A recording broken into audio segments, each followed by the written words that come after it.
contar con el papel y el compromiso de muchas instancias.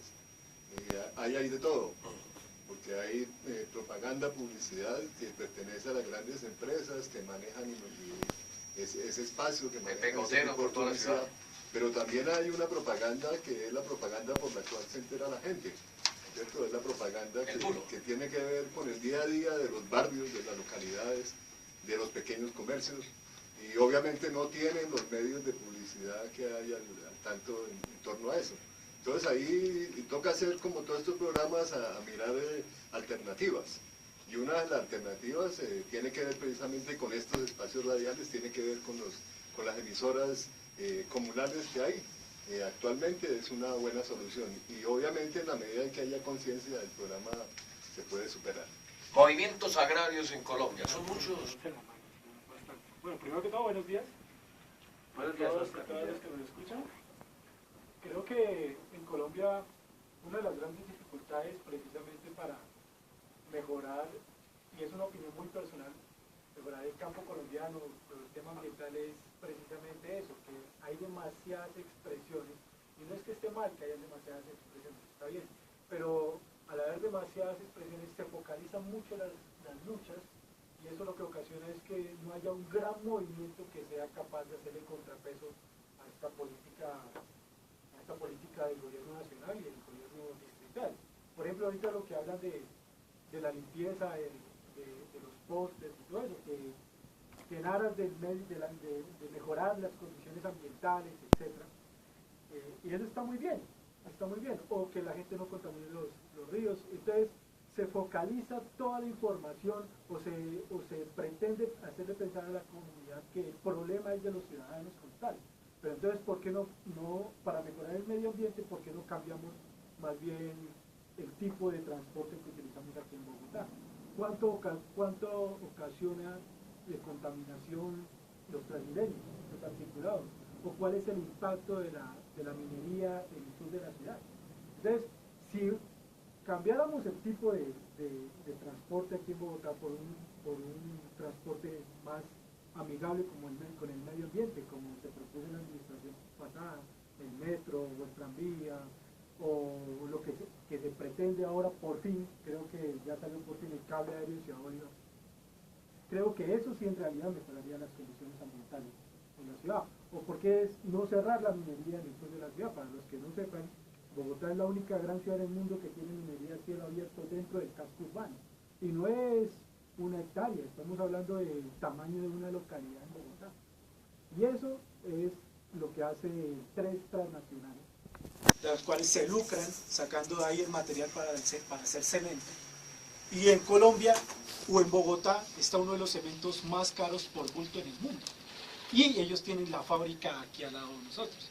Entonces ahí es donde nosotros decimos, bueno, ¿cuál es el discurso que vamos a aceptar? ¿El discurso de que el problema es de la gente, simplemente por botar la basura, o el problema es el modelo que se ha implementado en este país para acabar con el medio ambiente?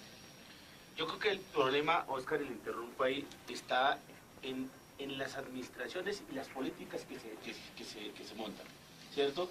Desafortunadamente, nosotros también sí nos quedamos con esa retórica de que no contaminen, de que no pinten, de que no boten la basura, pero digamos que el modelo tanto económico como la política está encaminado a otro tipo de elementos que son más perjudiciales e igual de perjudiciales. Y aquí también vale hacer la reflexión, llamado de atención a los administradores, que este futuro quieren castigar. Ya sabemos que esta administración distrital quiere un futuro donde está impreso el concreto, cambiar, afectar la reserva Thomas Van Benjamin, al igual que las reservas en los cerros orientales, que son grandísimos. Creo que tenemos una cortina, ¿sí?, en la capital de la República, que son los cerros orientales, que nos proveen a nosotros algo de alivio en el impacto ambiental que tiene la misma ciudad y su trasegar. Es fuertísimo. E intervenir o dejar intervenir los cerros orientales, que son unas reservas naturales, ¿sí?, por su sitio y por su estrategia dentro de la ciudad, es es bien complicado y a eso con ellos tenemos que luchar tal cual se está luchando con los compañeros que están concejales en el Cabildo Distrital y con la defensa también de la Reserva Tomás Van der Hamen, que es una pelea dura, pero la tenemos que dar y apoyar estas iniciativas. Pero mira, ahí en ese tema creo que es precisamente lo que venía hablando hace un momento, de cómo focalizamos las luchas, cómo hacemos para que la gente empiece a pelear por el tema en general, no solamente una partecita. La Reserva Tomás Van der Hamen, claro que es muy importante, es un colchón de agua y es muy importante preservarlo. Pero el problema no solamente es eso, mientras la gente empieza a tratar y a pelear por esa reserva, Peñalosa y toda su política de concreto, lo que no está haciendo es llenarnos todos los cerros orientales.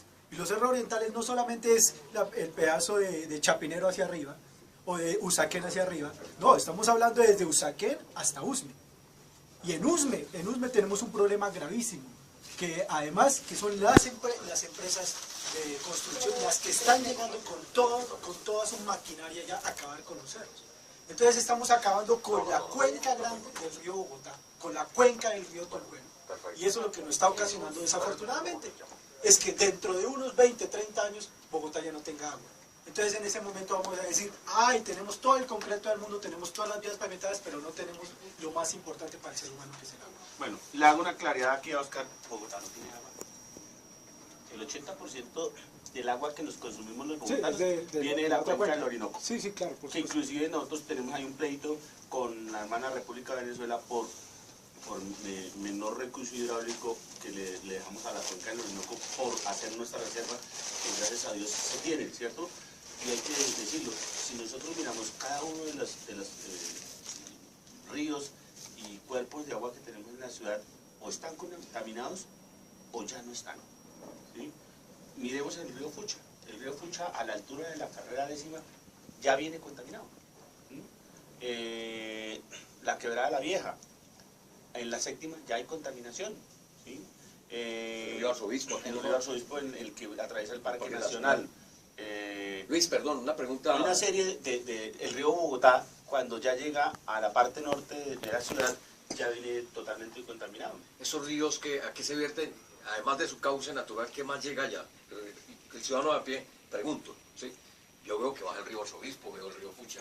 Además de las aguas que nacen, pues, obviamente, desde los cerros orientales, ¿qué más llega allí? ¿Llegan las aguas de lluvias? Llegan aguas lluvias y llegan aguas residuales, y esas se llaman conexiones cerradas para la empresa de producto. Y es permitir, digamos que hace muchos años la empresa, digamos por infraestructura, lo que hizo fue hacer unos alcantarillados combinados, donde se recibían aguas lluvias y aguas residuales, y terminaban esos alcantarillados. Lo más fácil no era hacer una gran colección, una red que conectara y fuera a una planta de tratamiento, sino lo más fácil era organizar en cada barrio o área, ¿sí? Una red que dispusiera eso finalmente al río más cercano, al cuerpo de agua más cercano, y eso pasó, y eso aún existe desafortunadamente. Por eso si usted se para en la calle 45 con carrera 30, ve el río Arzobispo y ya huele que está contaminado.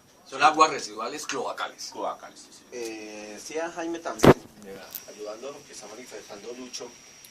Se supone que los canales a cielo abierto, como el tipo Fucha, no deben contener aguas negras, no deben contener ningún tipo de agua negra. Es canales que están hechos específicamente para recoger las aguas lluvias y llevarlas en su mismo estado hasta entregarlas en el río Bogotá, que es donde finalmente son entregadas las aguas que recorren de oriente a occidente en la ciudad. Esto se ha visto afectado no solo por lo que manifestaba Lucho inicialmente, por esos alcantarillados combinados, también se ha visto afectado por grandes construcciones, por fábricas que se conectan ilegalmente a las tuberías de acueducto.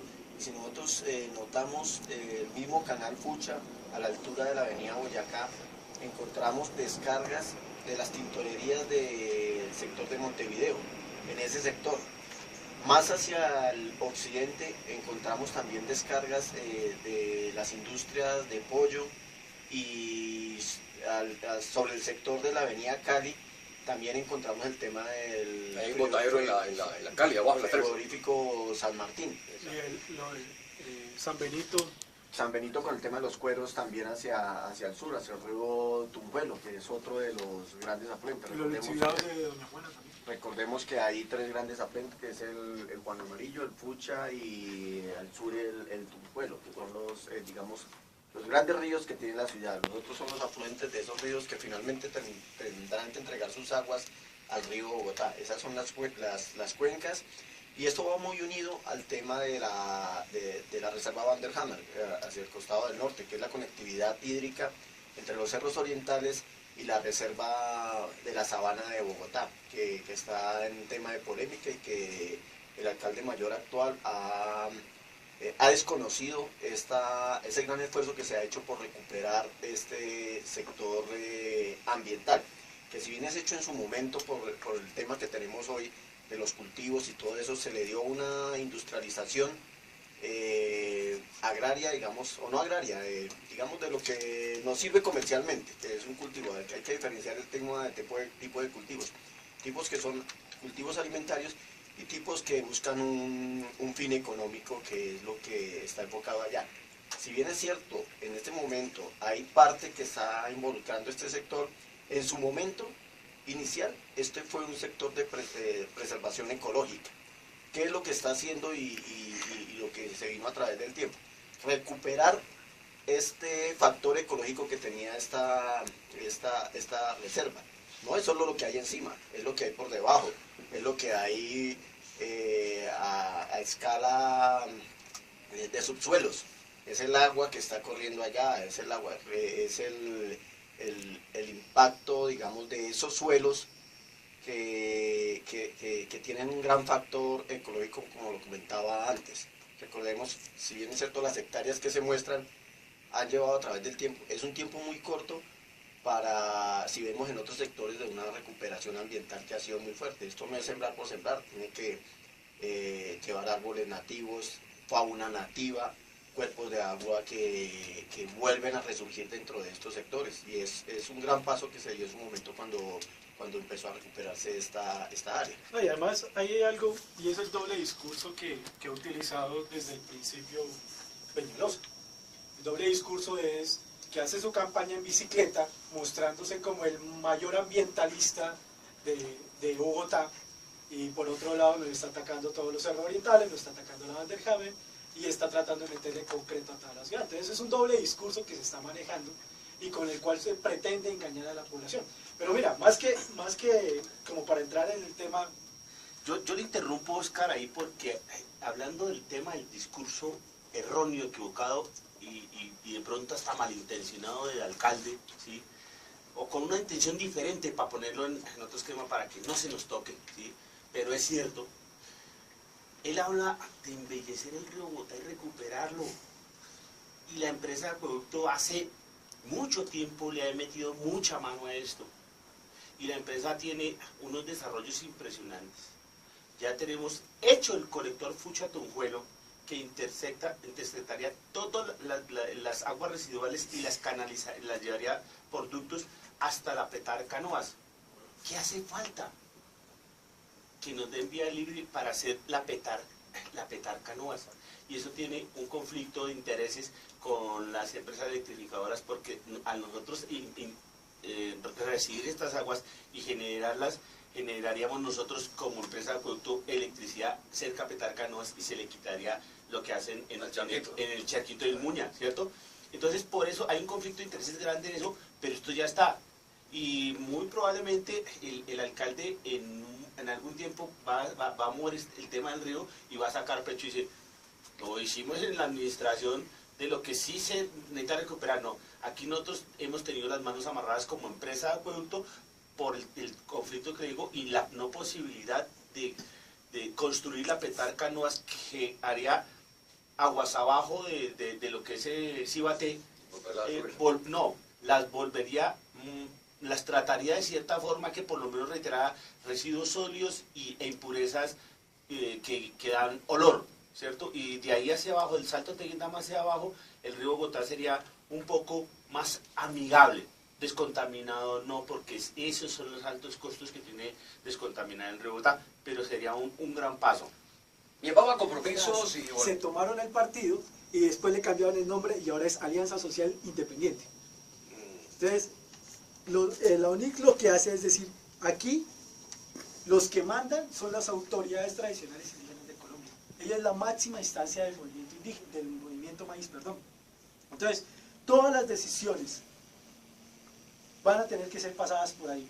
Son las autoridades tradicionales, los abuelos, en medio de la fogata, poporeando, son los que van a tomar las decisiones de para dónde y cuál es la ruta que debe caminar el movimiento indígena. Nosotros solamente somos activistas, somos los que tal vez podamos llegar al poder en algún momento, al poder político electoral a nivel nacional, pero el movimiento seguirá siempre siendo el pueblo indígena. Ellos dan las directrices de lo que va a marcar el movimiento. Sí. Bueno, importante saber cómo está la raíz del maíz, que es un movimiento político dentro del aspecto del ámbito nacional. Vámonos entrando de lleno en el tema del agro en el postconflicto. Primero que todo el tema de la tierra, el tema del agro, creería que en términos estructurales para sacar este país adelante es uno de los acuerdos más importantes o de los ejes más importantes dentro de los acuerdos de La Habana. Pero primero, antes de decir qué fue lo que se logró o qué es lo que se acordó más bien por las partes en La Habana, creía que es, bueno, ¿en dónde estamos en este momento? En este momento, ¿cómo es el agro en Colombia? Yo no sé si ustedes alguna vez, por ahí de hecho sacaron un documental que se llama Documental 970, que es sobre las semillas en Colombia, donde lo que hace es obligar al campesinado a entregar sus semillas. Entonces, y ahí en el documental muestran hasta videos de cómo la policía, con el SMAT, con la fuerza, llega a quitarle las cargas de arroz a los campesinos, y ni siquiera para decir, bueno, esto queda en poder del Estado, se lo vamos a regalar a los pobres, no. ¿Sabe? No, ni siquiera lo entierran. Enterrando el alimento, mientras que en La Guajira, en el Chocó, los niños están muriendo de hambre. Y el Estado colombiano, mediante sus fuerzas, están quitándole los cargamentos a los campesinos. Ese es el panorama que tenemos hoy en día frente a las semillas. Pero no solamente las semillas. Cada vez que nace una nueva reforma, entonces lo primero que dice el gobierno, lo dijo Santos, lo dijo Pastrana, lo dijo Gaviria, lo dice el que no puede ser nombrado, lo dicen todos, ahora sí es, ahora sí es, y ahora sí es, siempre es, ahora sí es. Cada nueva reforma es, ahora sí es. Y ahora viene otra nueva reforma, y es más, acaba de salir la ley de Sidres, lo cual acaba con el campo colombiano. Entonces, en un país donde el 94% del país es rural, donde tenemos todas las capacidades, tenemos toda la tierra para poder sembrar, tenemos todos los pisos térmicos para poder sembrar, tenemos un potencial en agua increíble, tenemos una flora, una fauna increíble. Es un país totalmente atrasado en tema del agro colombiano, en tema de la siembra. Es más, en este momento estamos importando 11 millones de toneladas de alimentos. Importamos café.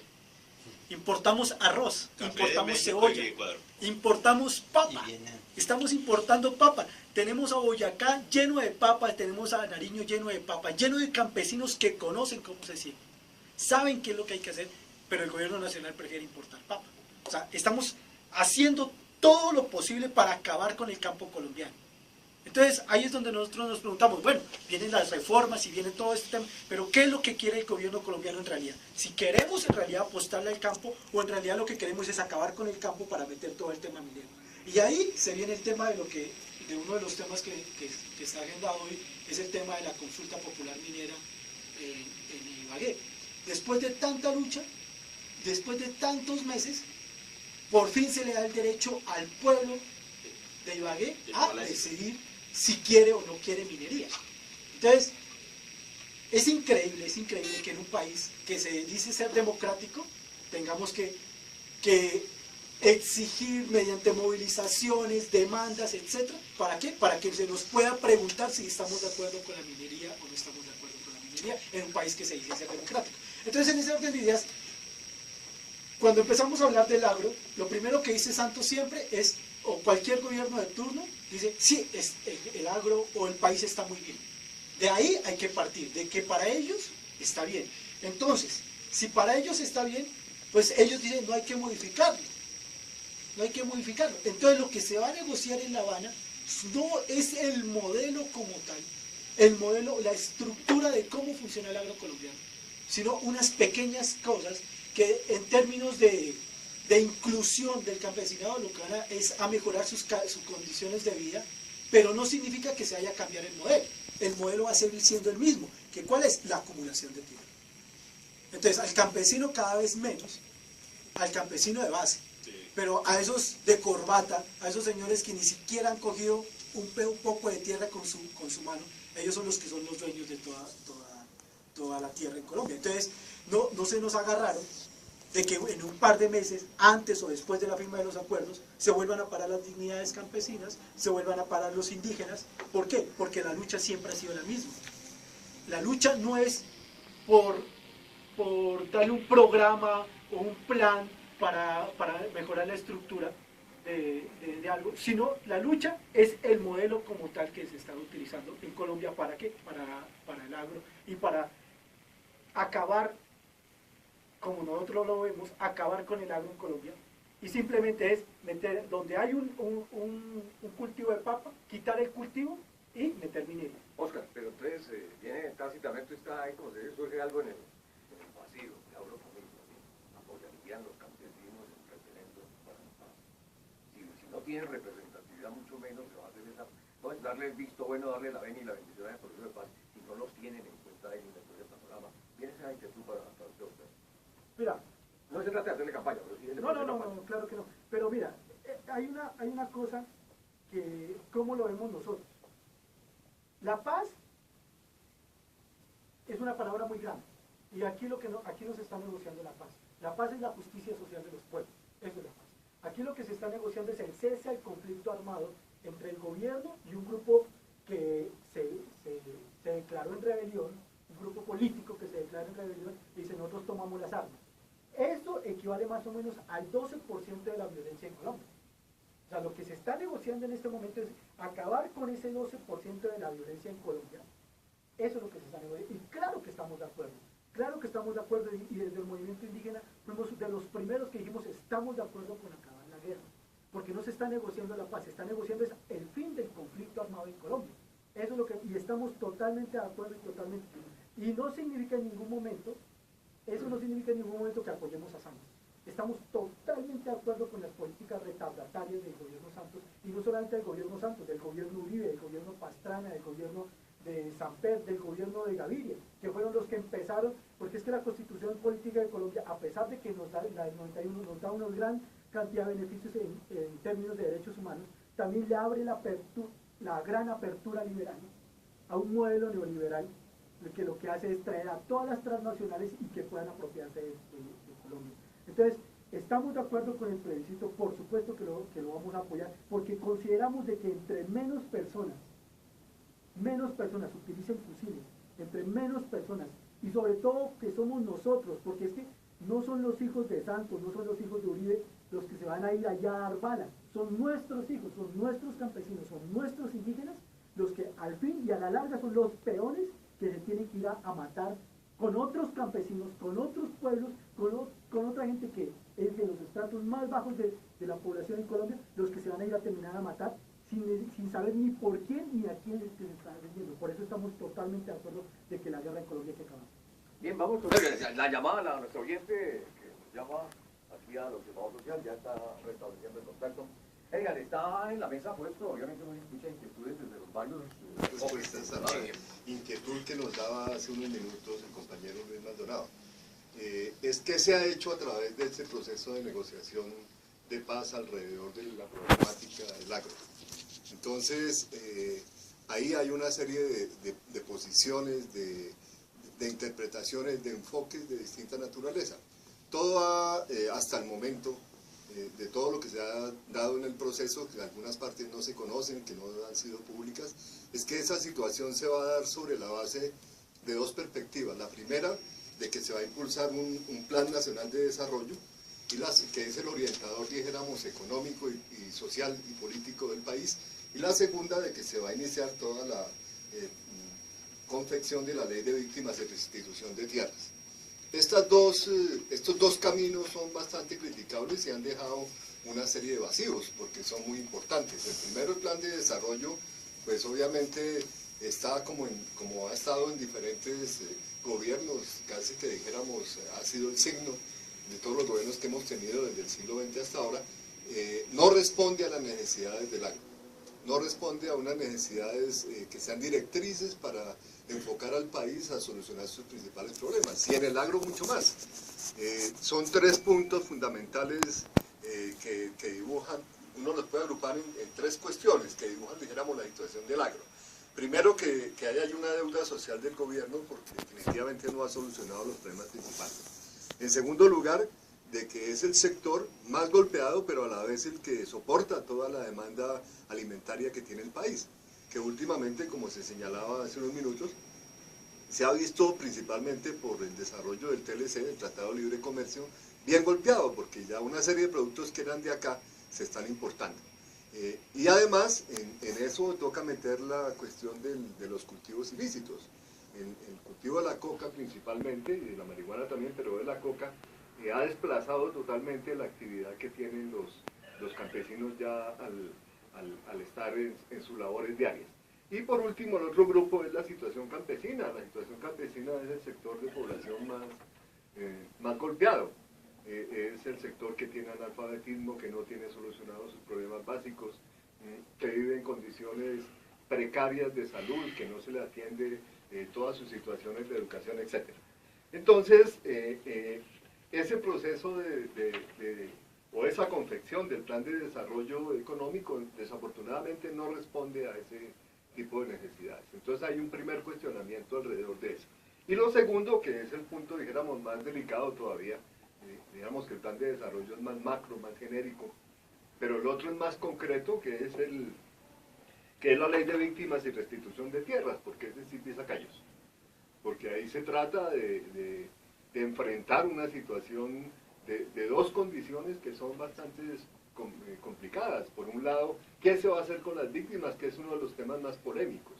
Cuando uno invita a la gente a que diga sí al plebiscito y que esté por la paz, entonces dice, pero ¿cómo así yo apoyar a gente que ha estado matando gente, que secuestra, que ha invadido territorios, que ha cambiado la vida de la ciudadanía? Entonces yo no admito eso.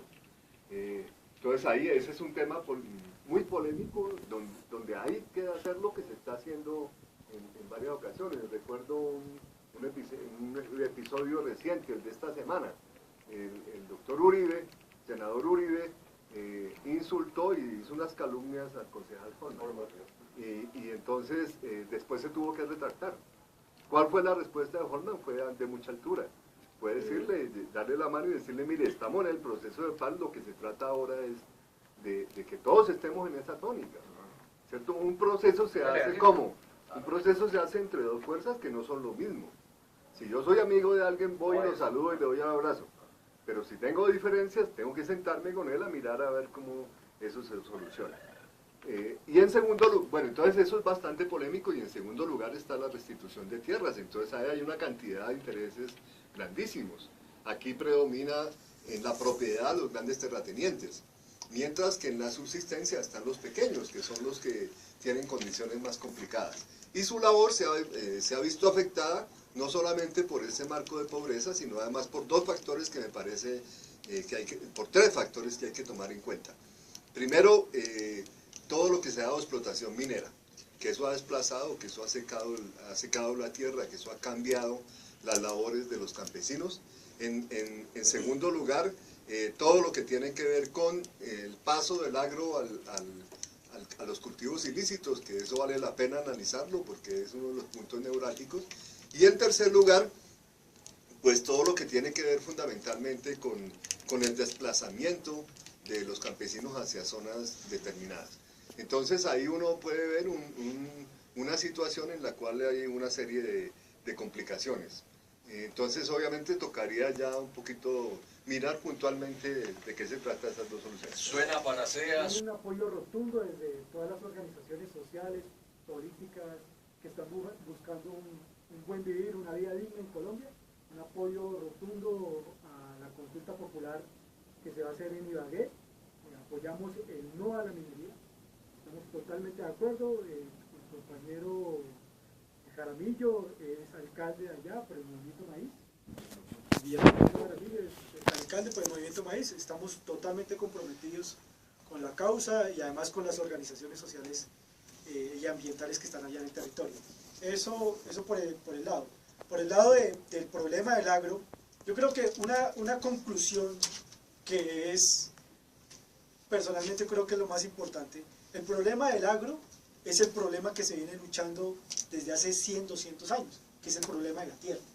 Mientras en Colombia no haya una democratización de la tierra, donde sea, como decía la señora de Suba, mientras en Colombia no sea la tierra sea para el que la trabaja, para el que la siembra, para el que la cosecha, mientras en Colombia no sea eso, y mientras el 1.3% de los colombianos más ricos de Colombia tengan el 54% de la tierra productiva en Colombia, pues así va a ser muy complicado, sean todos los programas que se invente el gobierno. Pero mientras no haya un cambio, un modelo distinto para el agro, desafortunadamente el conflicto social, político en Colombia va a continuar. Entonces, eso digamos que a manera de conclusión frente al tema del agro.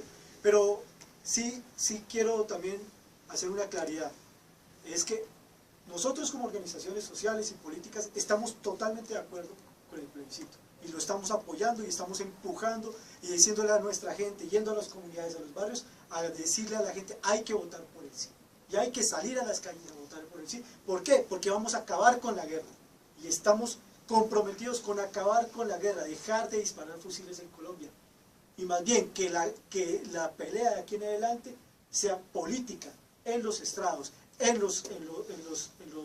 el Congreso, en los consejos, ahí, con la palabra, no con las armas. Bien, Una claridad. Sí, dime, Luis. Las organizaciones políticas, sociales, están a favor de votar el plebiscito el sí, y que dejarlo claro, aquí no es en votar el sí en contra del no, es el sí a favor de que termine el conflicto armado.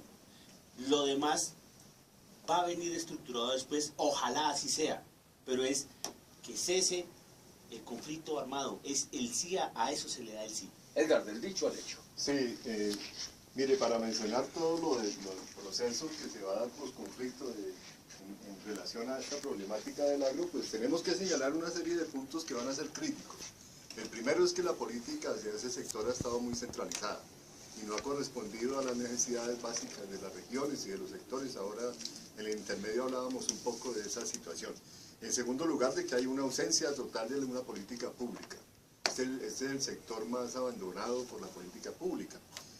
Falta diversificación, el conflicto armado, a pesar de que haya un proceso en el cual se firme, va a ser inacabado. Eso va a haber rezagos, ¿cierto? Van a seguir existiendo personas, movimientos, porque es difícil cambiar una situación de un estatus que se daba de violencia, de subsistencia, de riqueza, en torno a eso, y que de un momento a otro se acabe. Eso va a subsistir. Y obviamente pues se requiere también de que las comunidades se metan, se apersonen, dijéramos, de esa situación, y una de las cosas claves es que empiecen a estructurar, dijéramos, sus organizaciones. Entonces, la oportunidad que tenemos con el desarrollo del proceso de paz y lo que se va a dar en el conflicto, yo diría que depende mucho de los actores, ¿cierto? Depende mucho de que el gobierno enfoque una política real hacia eso, donde hay bastantes reservas.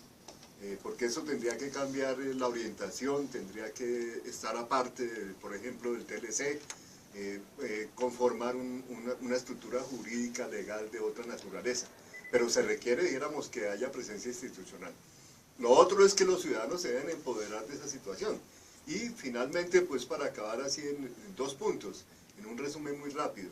Primero, el campo se debe tecnificar, debe estar presente la tecnología, entonces ahí empezamos a jugar un papel las universidades, los centros de investigación, que vamos a propiciar eso.